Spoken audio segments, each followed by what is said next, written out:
Alam nyo, ramdam na ramdam ko na marami nang nagdi-dismiss sa Golden State Warriors ngayong off-season. Tapos na raw ang dynasty, masyado na raw matanda ang core, at parang wala man lang silang ginagawang malaking ingay sa free agency o trades. Pero bago nyo sila tuluyang itapon sa usapan, isipin nyo to, nandyan pa rin si Steph Curry playing at an all-NBA level. Pero aminin natin, single-handedly, hindi na kaya ni Steph bitbitin mag-isa to sa napakatinding Western Conference. And this upcoming 2026 to 2027 season, may tatlong napakalaking wildcard ang Golden State na pwedeng magpabago ng buong takbo ng taon nila o pwedeng magpabagsak sa kanila ng tuluyan. Ito yung tatlong tanong na magdedesisyon kung may pag-asa pa ba ang Dubs o pangarap na lang talaga. Una sa lahat, pwede pa bang bumalik sa 20 point per game monster form si Kristaps Porzingis? Naging nightmare yung nakaraang season para kay KP. Between Atlanta at Golden State, 32 games lang ang nalaro niya dahil sa health issue niyang Pats. Halatang hindi siya 100% pero kahit ganun, pinalitada pa rin siya ng Warriors ng 2-year, $40 million deal nitong off-season.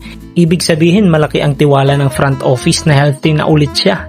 At dahil halos walang binago sa lineup ng Warriors, a fully healthy Porzingis is basically their new star signing. Isipin mo, kapag nag-average si KP ng 20 points at 7 rebounds katulad noong nasa Boston siya, biglang may elite rim protection at floor spacing si Steph na matagal na nilang kailangan. Pero yun na nga, malaking if yun. Pangalawa, at ito talaga yung pinaka nakakakaba para sa Dubs Nation, aabot pa ba si Jimmy Butler bago maging huli ang lahat?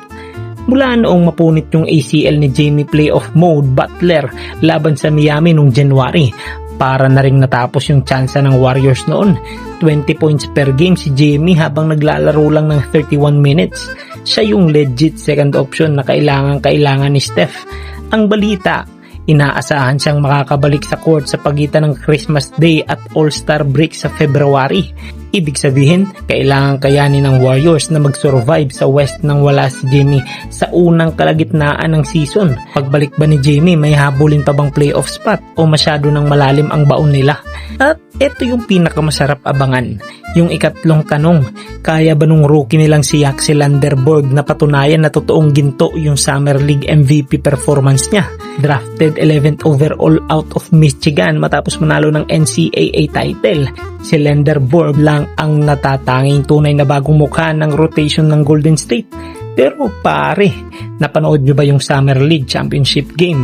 Nag-average yung bata ng 14.8 points, 6.8 rebounds at 4 assists. At tinalo pa niya si Cameron Boozer para makuha yung Summer League MVP trophy. Habang wala si Jimmy sa unang kalahati ng season, bubuksan ng malawak ang pinto para kay Landerborg. Kilala siya bilang isa sa pinakabagaling na defensive prospects sa draft class na to. Isipin mo yung defensive length niya katabi si Draymond Green at si Porzingis sa loob. Pag nag-click to at magkaroon siya ng Rookie of the Year caliber breakout season, biglang mag-iiba yung trajectory ng Warriors ngayong taon. Kaya kahit sinasabi ng marami na wala ng pag-asa ang roster na to, may kwento pa rin pwedeng isulat ang Golden State. Hindi man sila ang paborito pero pag naging healthy si KP, pagbalik ni Jimmy sa tamang oras at kung magiging legit star agad si Landerborg, biglang magiging delikado ulit ang Warriors. Sa tingin nyo ba mangingibabaw pa ba ang Dubs ngayong season o oras na talaga para mag-rebuild? Iwan nyo yung saloobin nyo sa ibaba.